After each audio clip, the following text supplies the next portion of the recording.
भारत में तीन चीजें लोगों को बेहद पसंद है। खाना, सोना और हंसना। और बात अगर हंसी की आती है तो हमें कॉमेडी शो के सुनील पाल का नाम याद आता है। सुनील पाल को जहां उनके संघर्ष के दिनों में कटोरा इनाम में मिला था, वहीं वो अपने गोल्डन पीरियड में the great Indian laughter show के विनर भी बने।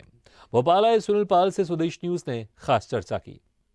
हमारा नाम है रतन नूरा और भोपाल के बिना हम हों अधूरा, क्योंकि हम तीन भाई हैं, नेपाल, भोपाल और Sunil Pal. Love you all.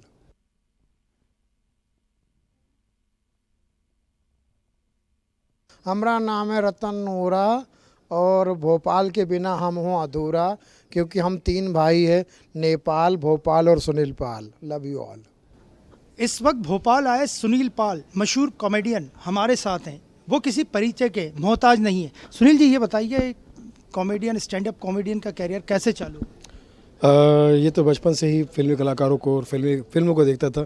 फिल्मी कलाकार का डायलॉग याद करता था और वही दोस्तों में सुनाता था, तो दोस्त पसंद करते थे। धीरे धीरे शादी बारातों में, घर में, फंक्शनों में, कहीं फंक्शन में डांस कर लिया, कहीं कुछ कर लिया, तो गाना गा लिया। ये सब शौक़ शुरू से ही होगा हुआ, तो धीरे धीरे उसका कुछ इनाम भी मिलने लगा। थोड़े बहुत 2 रुपये 4 रुपये कहीं इनाम भी मिल जाता था, कहीं स्टील का कटोरा मिल गया, कहीं कुछ बुक मिल गई, कोई कोई इस तरह से अप्रिशिएशन होता था। आपका एक कॉमेडी कैरेक्टर था रतन नूरा, काम करता है अधूरा या काम करता है पूरा। क्या लगता है आपको उसी कैरेक्टर ने पूरे देश भर में, दुनिया भर में मशहूर कर दी? जी बिल्कुल किया, बिल्कुल किया। उसी कैरेक्टर को जैसे आज मेरी पहचान है, आज मुझे लोग सुनील पाल कम और रतन नूरा के नाम से ज़्यादा जानते हैं, तो ये मैं समझता हूँ कि परमात्मा की बड़ी कृपा है। उस कैरेक्टर की स्टाइल की बड़ी कृपा है, जिसको मैंने कॉपी किया, लोगों तक पहुँचा है। और इसलिए मैं कह सकता हूँ कि हमारा नाम है रतन नूरा और भोपाल के बिना हम हों अधूरा, क्योंकि हम तीन भाई हैं, नेपाल, भोपाल और Sunil Pal. Love you all. ये रतन नूरा कोई असली कैरेक्टर है या आपका इमेजिनेशन था? रतन नूरा जो है वो रतन नाम के कैरेक्टर थे। रतन नूरा मैंने उसमें नूरा अपनी तरफ से लगा दिया। वाकई वैसे शराबी थे, यही कैरेक्टर थे, इसी तरह का स्टाइल था उनका बात करने का। तो टीबी के मरीज़ थे, तो उनका स्वर्गवास हो गया। तो उसी टाइम जब हम स्ट्रगल करते तब, तो मुझे लगता है शायद भगवान से जाके उन्होंने ही मेरी सिफारिश की होगी कि इस स्ट्रगलर को कुछ दे देना, जो मुझे नहीं दे सका, जो इसको दे देना। मुझे तो टीबी वाला बना है, इसको टीबी वाला बना देना, और काम कर मेरा नाम ही इसको दे दे। तो शायद हो सकता है परमात्मा ने उनकी ये विनती सुनी हो और सिफारिश सुनी, और मुझे शायद उन्हीं के ही प्रताप से, उनके आशीर्वाद से ये नया नाम मिला, नया जीवन मिला, नया काम मिला। एक और आपका बड़ा फेमस हुआ था जो वाक्य कि भावनाओं को समझो। ये ख्याल कहाँ से आई? आपकी इमेजिनेशन थी या किसी ने आपको बताया था, राइटर ने लिख के दी?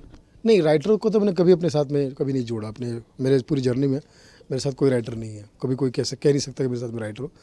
उसका कारण ये है कि स्टैंड अप वाले मैं ही नहीं, हमारे जितने स्टैंड अप के भाई हैं, वो राइटरों के भरोसे बैठ ही नहीं सकते।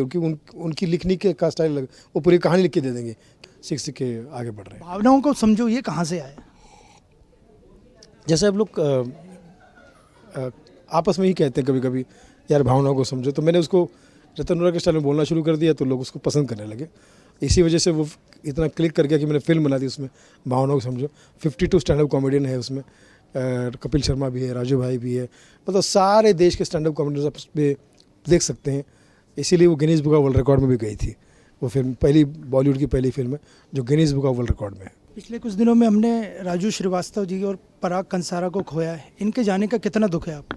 बहुत ज़्यादा, मतलब अभी भी यकीन नहीं होता, विश्वास नहीं होता कि इस मुद्दे पे हमें बात करनी पड़ती है, क्योंकि अंदर से मन नहीं मानता। क्योंकि मुझे सामने दिखाई देते दोनों हमारे भाई, क्योंकि इतना हमारा उठना बैठना हमेशा साथ में रहा है कि ऐसा लगता है कि अभी कहीं से आ जाएंगे, गले लग के बात करेंगे, हंसाएंगे।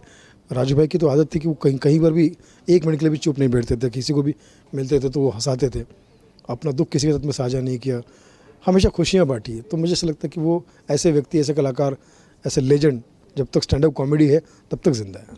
राहुल गांधी इन दिनों भारत जोड़ो यात्रा निकाल रहे हैं, उस पर कुछ व्यंग आपके दिल में आ रहा है? मित्रों, भारत जोड़ो यात्रा, ये तो हम भी चाहेंगे कि सक्सेस हो, सफल हो।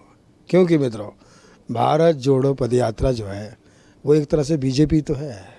B for Bharat, J for जोड़ो, और पदयात्रा मतलब पी, बीजेपी। हम चाहेंगे कि यह सफल हो। मित्रों, मत रहो। कोरोना एक बहाना है, अब हमें कोरोना से लड़ना है, डरना नहीं है। मित्रों, एक होना है और भारत जोड़ो यात्रा का समर्थन करना है, क्योंकि वो बीजेपी है। भारत जोड़ो को यात्रा को आप बीजेपी क्यों बोल रहे हैं? B for Bharat, J for जोड़ो, पी फॉर पद यात्रा, भारत जोड़ो पद यात्रा। आखिरी सवाल, पाकिस्तानी कलाकारों को, खासकर कॉमेडियंस को शायद बैन जैसा ही है यहाँ पे, उसका आप समर्थन करते हैं? कला का समर्थन, कला का बैन तो मैं समर्थन नहीं करता हूँ, लेकिन जहाँ देश का मामला आ जाता है, जैसे मैंने कहा ना कि देश है तो हम है, जब देश ही नहीं है तो हम कहाँ से रहेंगे, ठीक है। तो हमें पहले देश का सम्मान करना है, उन्हें भी अपने देश का सम्मान करना चाहिए, हमें भी अपने देश का। देश हमारा स्वाभिमान है, देश हमारी जान है, तो जान है तो जहान है। मतलब पाकिस्तानी कलाकारों पे रोक जारी रहनी चाहिए? नहीं, रोक की बात नहीं कर रहा हूँ मैं। जब देश का मामला है तो कलाकार क्या, किसी भी मामले में हमें सख्ती बरतनी पड़े तो करनी पड़ेगी, क्योंकि देश सर्वोपरि है। मैंने कहा ना कि अपना देश है तो सब कुछ है। तो कलाकार क्या, किसी आयात निर्यात का कोई भी, चाहे वो पत्रकारिता हो, चाहे वो कोई खेल हो, खेल भी मेरे ख्याल से शायद बहुत दिन से बाहर हो रहे, लेकिन यहाँ नहीं हो पा रहे। देश सर्वोपरि है, सबसे ऊपर है देश। आगे आने वाले प्रोजेक्ट्स क्या हैं आपके? मेरी आने वाली फिल्म है गाली गलौज। ये गाली गलौज फिल्म, आपको टाइटल सुन के लग रहा होगा हैरत। इस फिल्म गाली गलौज में, फिल्म जो गाली गलौज आ रही है, ये टाइटल सुन के आपको अजीब लग रहा होगा, लेकिन फिल्म में गाली गलौज नहीं है। फिल्म में गाली गलौज के खिलाफ फिल्म है। जो आजकल so called stand up comedian आ गए हैं और गाली गलौज देते हैं, तो हमारी इस फिल्म में टैगलाइन है कि दिल, दिमाग, आंखें, आवाज़, नेचर, नियत और कंटेंट दर्शकों के सामने हमेशा साफ सुथरा होना चाहिए। अपने अंदर, आत्मा के अंदर सेल्फ सेंसर होना चाहिए। आपको कोई रोकने नहीं आएगा, वो आपकी जिम्मेदारी खुद बनती है कि आप जब जनता के सामने जाएंगे तो उनको प्योर हंसाएंगे, क्योंकि जनता हंसती है इसलिए वो मेन हंसती है, वो सेलिब्रेट करती है, वो इसलिए वो सेलिब्रिटी है। वो हंसते हैं तो हमारे घर बसते, वरना हम कॉमेडियन बहुत सस्ते हैं। तो वो भीड़ नहीं, लीड है, वो क्राउड नहीं, वो प्राउड है। वो हमारे अन्नदाता भी है और वो हमारे अन्नदाता भी है। हमसे बात करने के लिए धन्यवाद। हमारा नाम है रतन नूरा और भोपाल के बिना हम हों अधूरा, क्योंकि हम 3 भाई हैं, नेपाल, भोपाल और Sunil Pal. Love you all.